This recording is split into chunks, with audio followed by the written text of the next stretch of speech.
Pendant la Première Guerre mondiale, des milliers de femmes de tous les coins de Terre-Neuve ont donné temps et énergie et ont offert leur expertise pour fournir une assistance aux forces alliées outre-mer et pour remonter le moral de la population terre-neuvienne. Ces femmes ont recueilli d'énormes sommes d'argent. Elles ont fabriqué et envoyé aux troupes outre-mer des vêtements, des fournitures médicales et d'autres biens. Sur l'île de Terre-Neuve, elles ont rendu visite à des familles qui comptaient un fils, un frère, un père ou un mari sur la ligne de front. Elles ont également travaillé comme bénévoles dans des hôpitaux de leur région. Une seule organisation a mené la quasi-totalité de ces activités. Il s'agit de la Women's Patriotic Association, ou WPA. Pendant la guerre, l'association a mobilisé environ 15 000 bénévoles provenant de l'ensemble du Dominion et établi des filiales dans plus de 200 localités. Elle a également collaboré avec des organismes internationaux comme la Croix-Rouge et l'Association de l'Ambulance Saint-Jean. La plus grande partie du travail des femmes de la WPA se composait principalement d'activités traditionnellement réservées aux femmes. Elles donnaient des soins, recueillaient des fonds et accomplissaient des tâches domestiques comme le tricot et la couture.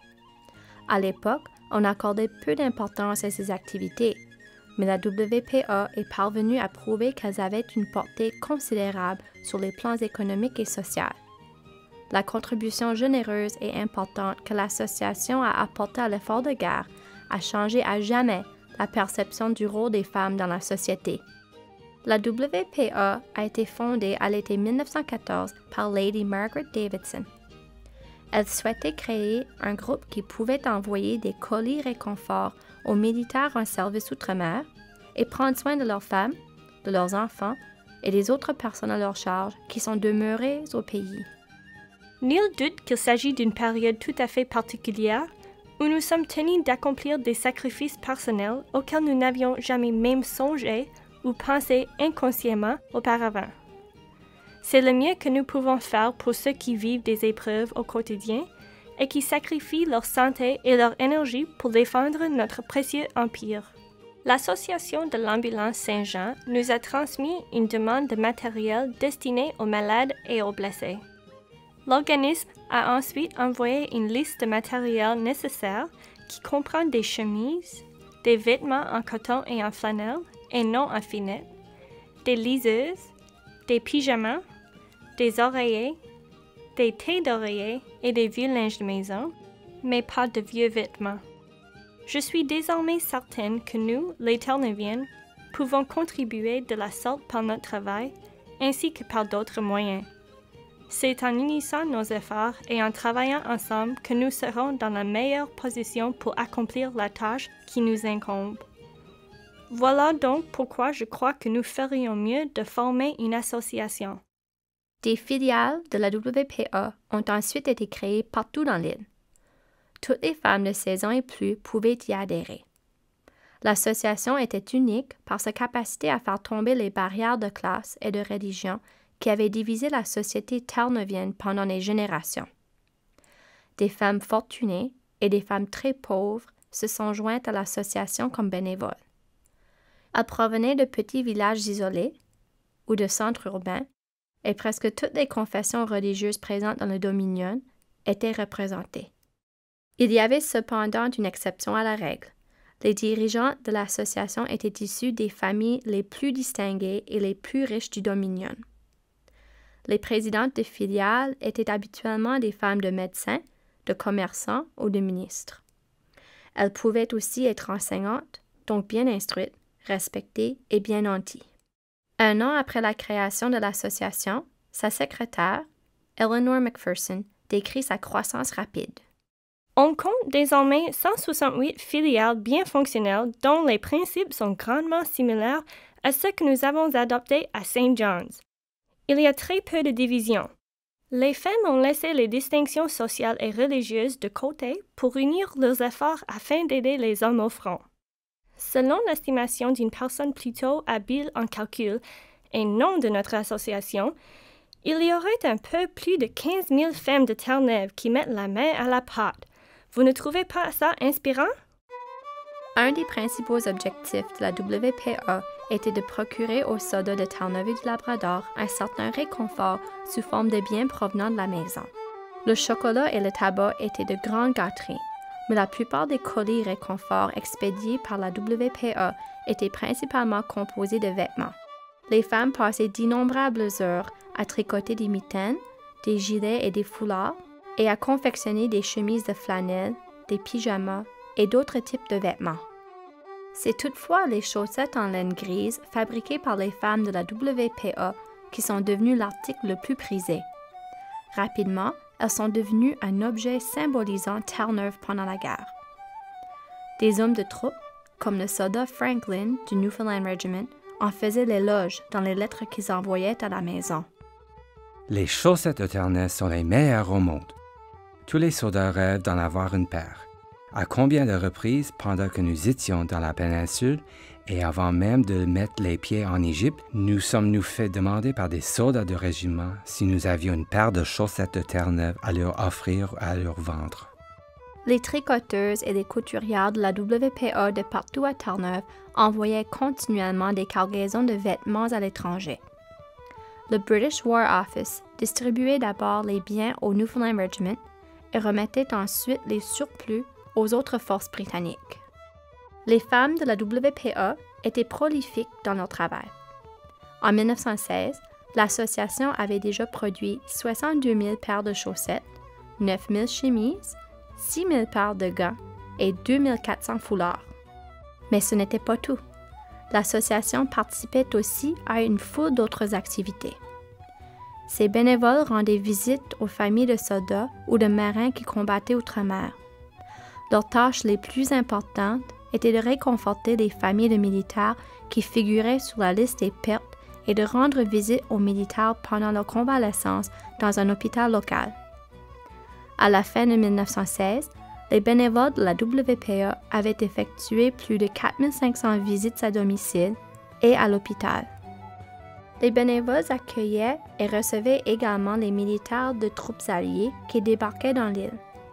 En 1916, la WPA a participé à l'ouverture du Soldiers and Sailors Club au centre-ville de St. John's, puis d'un deuxième club militaire nommé The Caribou Hut 2 ans plus tard.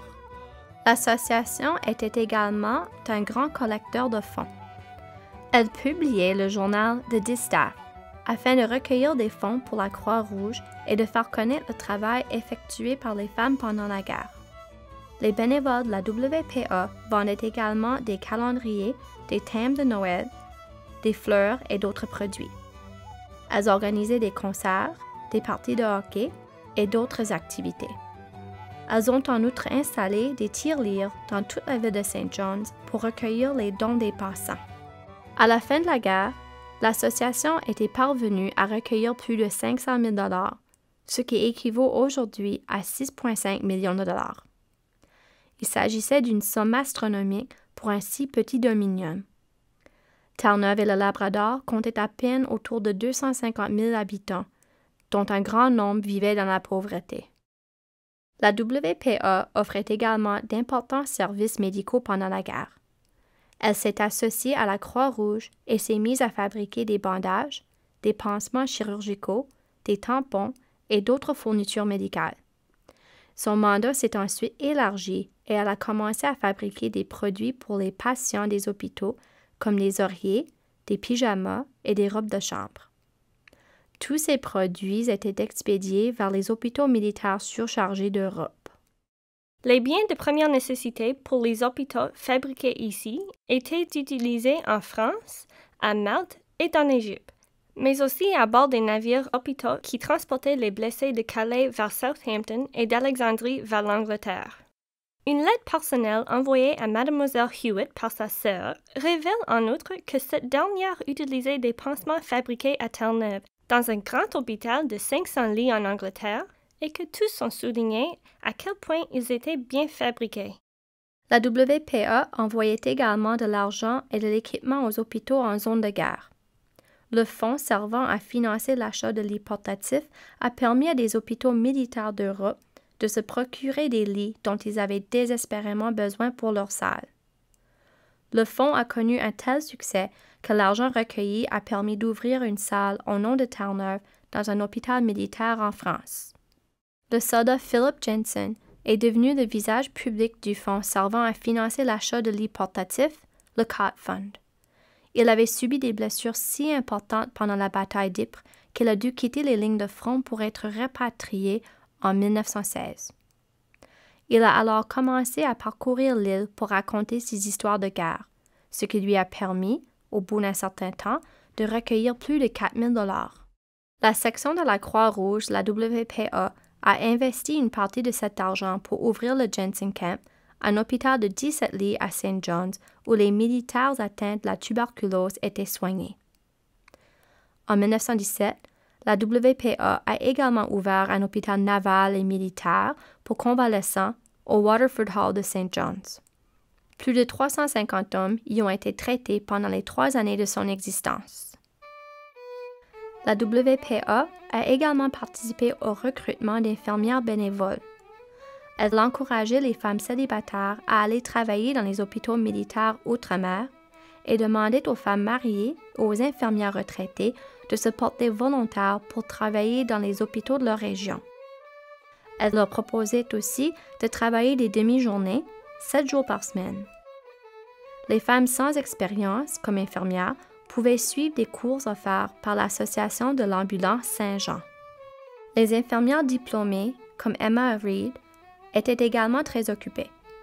Cette dame a obtenu son diplôme de la General Hospital School of Nursing. Lorsque la guerre a éclaté, elle a posé sa candidature pour travailler dans les hôpitaux militaires outre-mer, un poste qu'elle n'a pas obtenu pour des raisons médicales. Elle est donc restée à St. John's pour s'occuper des soldats rapatriés. Elle a par ailleurs passé de longues heures à soigner les nouvelles recrues du Newfoundland Regiment frappées par une épidémie de rougeole en 1916. Par la suite, elle est devenue l'infirmière-chef du Military Infectious Diseases Hospital, situé sur la Military Road. Madame Reed a reçu la Croix-Rouge royale pour le travail qu'elle a accompli. Cette décoration récompense les services exceptionnels accomplis par les infirmiers et infirmières militaires au Royaume-Uni et dans les pays du Commonwealth. Un grand nombre de femmes de Terre-Neuve et du Labrador avaient été témoins de terribles souffrances et de pénibles situations pendant la guerre. Elles ont su apporter une contribution très importante et très remarquée à l'effort de guerre. Des politiciens, des médias et des personnalités publiques, comme le secrétaire colonial adjoint Arthur Muse, ont fait leur éloge. La gestion de l'hôpital du Waterford Hall par les femmes de la WPA fut en tout point exceptionnelle. Ils y ont traité 350 hommes pour qui le dévouement sans bornes de ces femmes restera gravé dans leur mémoire. Le ministère de la Milice se souviendra aussi de leur remarquable travail qui lui a été d'une aide des plus précieuses. La guerre nous a appris qu'aucun travailleur n'est plus fidèle, dynamique et efficace que les femmes de diverses organisations bénévoles. Elles ont effectué un travail colossal, notamment en prenant soin des blessés et des malades. En 1918, 9 membres de la WPA ont reçu du roi George V le prestigieux Ordre de l'Empire britannique pour leur contribution à l'effort de guerre. La WPA a réussi à prouver que les rôles traditionnels des femmes, comme la prise en charge de malades et le tricot, étaient d'une énorme importance sur les plans économiques et sociaux. La WPA a également contribué à la redéfinition des rôles des femmes en ajoutant une dimension publique à leur travail traditionnel. Ses membres avaient appris à s'organiser en groupe, à gérer d'importantes sommes d'argent, à parler en public, à cerner les problèmes sociaux et à trouver des solutions.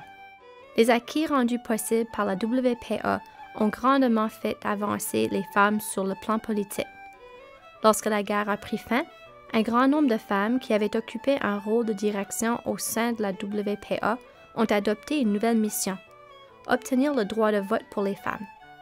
En 1920, les anciennes dirigeantes de la WPA ont participé à la création de la Women's Franchise League. Grâce à leurs efforts, les femmes ont finalement obtenu, en 1925, le droit de voter et le droit de poser leur candidature à des élections. La WPA est demeurée en service quelques années après la guerre, mais au lieu de prendre soin des soldats, elle a concentré ses efforts sur les soins de maternité et les soins pédiatriques.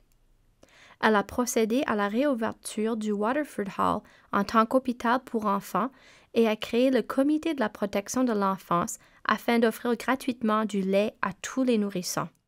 Grâce à ce travail, le taux de mortalité infantile à Terre-Neuve a chuté de façon importante. La Women's Patriotic Association a été dissoute en 1921. Son travail a été en grande partie repris par le Child Welfare Committee, créé peu de temps après. La WPA allait cependant renaître 18 ans plus tard pour assurer la coordination du travail bénévole pendant la Seconde Guerre mondiale.